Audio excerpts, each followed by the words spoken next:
ஆத்தாடி, சுதந்திரத்துக்கு முன்னாடியே காளைக்கு செல வச்ச இந்த ஊரை பத்தி உங்களுக்கு தெரியுமா? ராமநாதபுரம் மாவட்டம் நயினார் கோயில் மூவலூர் அப்படின்ற ஒரு அழகான கிராமத்துல 1936லயே காளை மறைஞ்சிருக்கு. அந்த காளைக்கு கட்டப்பட்ட சிலை தாங்க இந்த சிலை.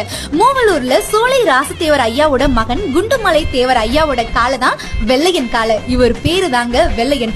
ராமநாதபுரம் மாவட்டத்துக்கான ஒரு விளையாட்டு அப்படின்னா எருதுக்கட்டு. அப்படிப்பட்ட ஒரு எருதுக்கட்டுல ஒரு சிறந்த காளையா, ஜாம்பவான் பட்டம் வாங்கின ஒரு காளையா, எருதுக்கட்டுக்கு போனாவே வெள்ளையனை ஒருத்தரால கூட தொடவே முடியாதான். அப்படி அந்த காலத்துல பயங்கர புகழும் பெருமையும் வாங்கி கொடுத்த காளை தான் இந்த வெள்ளையன் காளை. 1936ல காளை இறந்துடுறாங்க.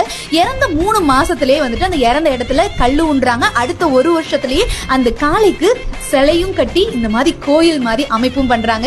அந்த காளையோட சிலை பழுது ஆக ஆக புதுப்பிச்சு இப்போ இந்த மாதிரி இருக்குங்க இந்த சிலை. அந்த சிலையில இருக்கக்கூடிய அந்த காளையோட கொம்பு பாத்தீங்கன்னா ஒரிஜினல் கொம்பு. அந்த காளை இறந்ததுக்கு அப்புறம் அந்த கொம்பை மட்டும் எடுத்து இந்த சிலையில அந்த ஒரிஜினல் கொம்பு வச்சு அதுல பெயிண்ட் பண்ணி இந்த மாதிரி வச்சிருக்காங்க. இதை கேட்கும் போது எனக்கு உடம்பே புல்லரிச்சிருச்சுங்க. அப்பா, சுதந்திரத்துக்கு முன்னாடியே நம்ம காளைய நம்ம மக்கள் எந்த அளவுக்கு பாரம்பரியத்தை கொண்டாடி இருக்காங்க, அந்த வீர விளையாட்டுக்கு எவ்வளவு முக்கியத்துவம் கொடுத்திருக்காங்க. அப்படிப்பட்ட நம்ம காளைய தெய்வமா மதிச்சு சுதந்திரத்துக்கு முன்னாடியே நம்ம காளைக்கு இப்படி ஒரு சிலை கட்டியிருக்காங்க அப்படின்னு நினைக்கும் போது உடம்பே எனக்கு புல்லரிச்சிருச்சு. இந்த ஊர் மக்களுக்கும்